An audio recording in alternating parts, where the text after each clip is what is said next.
I am a 28 years old female. And I do babysitting on the weekends to make extra cash.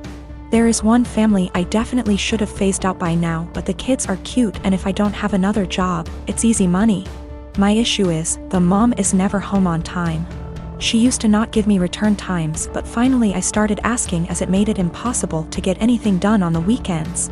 I'd go babysit so she could go to brunch, but she'd be gone from 11 a.m. to 7 p.m. My whole day was gone. After that, she'd start giving me times but never stick to them.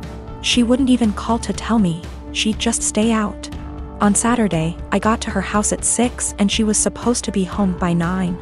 I told her she needed to be on time because I had plans to go out with friends.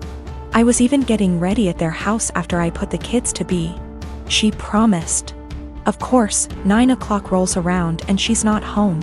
I call her, no response. Text, no response. Another hour. Nothing. Still calling and texting. Finally, it is midnight. By this point, my plans are long ruined, but I'm pissed and exhausted. I call her and leave a voicemail saying if she's not home in the next hour, I'm considering the kids abandoned and calling the cops. I also text her this. I try calling her 30 minutes later and it goes to voicemail on the second ring. I text her again and she leaves me on read. If she had reached out saying, hey, I'm staying out until X time, I would have stayed. I don't know any of her family nor the father of the kids, so I can't call them. I gave her a grace period of 15 minutes and tried calling again, finally called the cops, non-emergency line. They showed up and I showed our agreement in text from earlier in the week confirming that she'd be home by 9. They tried contacting her, didn't answer. I was dismissed and they took the children to the police station. I go home and go to bed. I am awoken at 3 a.m. by a frantic call. It's her. Where are the kids? Why am I not here? I tell her I followed through on my threat, check the police station. She cursed me out, I hung up and went to bed. The next day, she sends me an essay saying the kid's father was called and there's a DCF investigation launched against her. She called me every name under the sun, but I didn't think I was wrong until I spoke to a friend with kids. She said I should have just waited it out and refused to ever sit for her again. She asked if her potentially losing her kids was worth me being petty. My boyfriend and I have been together about a year, and when our city implemented lockdown for the virus, he decided to quarantine with me at my apartment as I live alone and have a nicer apartment and he has several roommates. Mostly it has been going well and thankfully we both still have jobs. Except in the first few weeks I started noticing that the bathroom floor was suddenly always wet around the toilet. The sink is across the room from the toilet, so it's unlikely to be from the sink. At first I thought it might be water, but soon realized that it was definitely pee. I asked boyfriend about it nicely, and he apologized and said sometimes he has bad aim. I asked him to try a little harder and he said sure. The floor continued to be frequently spattered with piss. And a few weeks later I confronted him about it again because I think it's pretty gross to step in his pee several times a week. And it seems like an easy thing to fix. If he misses the toilet, I think the very least he could do is make sure to wipe it up with toilet paper or a Clorox wipe. The cleaning supplies even live in a cabinet directly over the toilet. He said sure, sorry, he would try to remember to do that.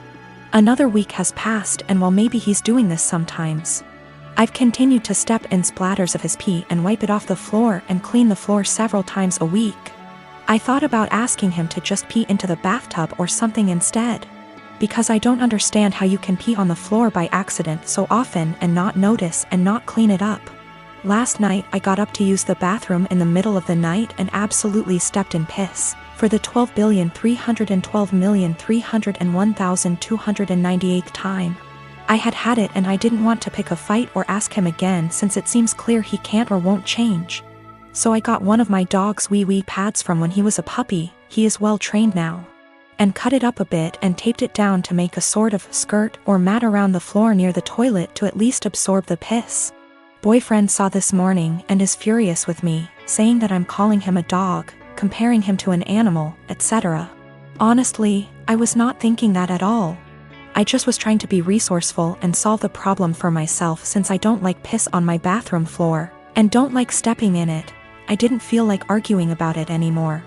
And putting a material specifically meant to absorb pee around the area he keeps peeing on by accident seemed like a practical solution. I am living with my family. It's me, a 15-year-old girl, my twin brothers who are 17, and my parents.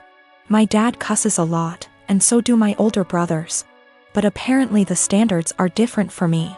My dad overheard me saying a couple cuss words when I was on the phone with my friends, and he got mad at me for my language. And for how trashy and unladylike it was. This wasn't the first time he called me, and only me, out for bad language. But it was the one that frustrated me the most because I could tell there was a double standard. I thought of calling him out on his language and hypocrisy, but then I had a different idea. I said that, Yeah. it was a bad habit I was forming and didn't want to make a pattern, because if I got in the habit of cussing a lot, that wouldn't make me come off well when I start getting jobs or going to college. And as I was growing up, I wanted to learn how to speak respectfully and intelligently. But it was hard to keep from bad habits when I heard him and my brothers having potty mouth syndrome so often.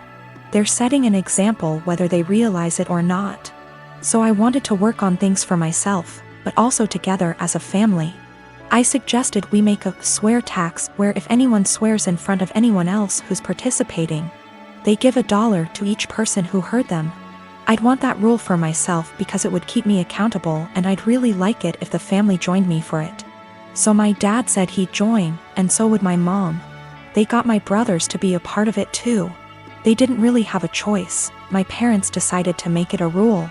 I know it's kinda petty, but I wanted to make the point that my dad and brothers swear a lot and I almost never do. In the few months we've had the rule, I've gotten about $250 from hearing my dad and brothers cuss. And have not sworn once. It's kinda making my brothers angry because they often cuss when they're mad, and I ask them for money, so they get madder and cuss more. So I get more money until they shut up. My dad actually got mad at me too. He was having some drinks, calling his brother and talking. And I came over after and asked for $18. He actually said he wouldn't give me that much, and there should be a cutoff. He gave me $5, which sends a weird message. Like swearing is bad, unless you want to swear a lot, then it's cool? I did it because I know I swear the least out of my family, but I was the only one getting in trouble for it. I have a lot of family members. I come from a religious community that doesn't believe in the public school system and tends to have a ton of kids. I have an older sister, Julia, a stepbrother, Ron, a stepsister, Molly, a half-brother, Joe, and a half-sister, Lucy. Growing up, all of us were homeschooled. This involved a lot of neglect, lack of textbooks or seasonally appropriate clothes / shoes, unheated house, and sometimes physical abuse. I lived mostly with my mom, but spent weekends with my step-family. Both houses were dysfunctional. My stepmom used to have a severe problem with alcoholism, although she's been better in the last few years.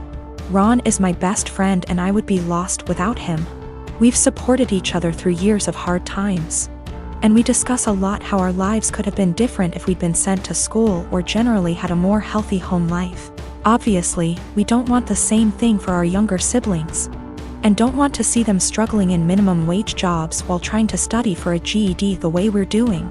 When I went to visit him recently, I found that my stepmom had gone out of the country for an entire week and left the youngest two at the house.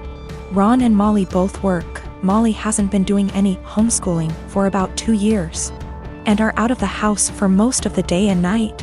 I tried to help Lucy with her math homework, but she was extremely behind grade level and kept getting distracted because she had to make lunch or do chores. Joe spends all day in his room playing video games and gets no guidance from anyone. I try to as gently as possible get him to do some reading, but he doesn't understand how serious the situation is. And obviously is having too much fun to care. So I called CPS and reported educational neglect. And obviously everyone knew it was me. And Ron told me that stepmom said I wasn't welcome at the house anymore and to never contact any of them again. Molly is extremely mad at me. She blocked me on Facebook and doesn't have a cell phone where I can reach her. Julia, who somehow heard about all this despite living across the country, also blocked me on Facebook. And reported my Facebook as impersonating a celebrity. Facebook deleted it, generally making everything harder. This stings even more because I'm already estranged from my bio mom over my religious beliefs. I now have no family members left, besides Ron, thank bejeebus, who want anything to do with me. I feel like I make enemies everywhere I go. Ron has been saying for years that he can't call CPS, and I guess this is why, but at least he doesn't blame me. He suggested that I try to talk to stepmom once some time has passed, but I would have no idea where to begin.